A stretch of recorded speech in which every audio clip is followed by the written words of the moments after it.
जो इस बजट में नजर आई वो ये थी कि इनकम टैक्स स्लैब में चेंज नहीं हुआ। सर, हर साल देश का आम आदमी जब वित्त मंत्री जी की बजट की स्पीच सुनता है तो वो इसलिए नहीं सुनता कि पीएलआई की क्या इन्वेस्टमेंट होगी, कौन सा कॉरिडोर बन रहा है। देश का आम आदमी, सैलरीड क्लास, इसलिए बजट की स्पीच सुनता है कि उसके अंदर स्लैब में कोई रिवीजन होगा, क्या हमारी स्टैंडर्ड डिडक्शन की जो हमें डिडक्शन मिलती है वो बढ़ेगी। लेकिन इस बार बजट में देश का आम आदमी और खास तौर पर देश का मिडिल क्लास डिसअपॉइंट हुआ।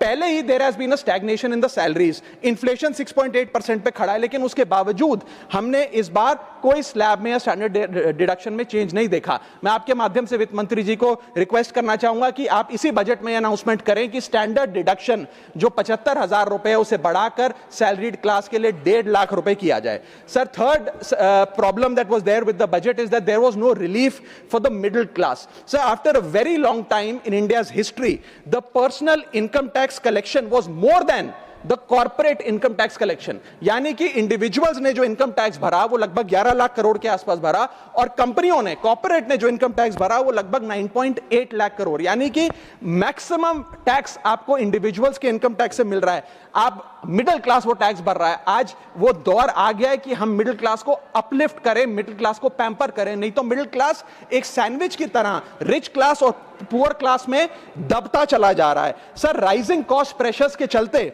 पिछले वित्तीय वर्ष में मिडिल क्लास ने देखा कि उसके एजुकेशन के खर्चे में 8% की बढ़ोतरी हुई, हेल्थ केयर 9% से महंगा हुआ, रेंट 7% से, फूड 6% से, ट्रांसपोर्ट 5% से।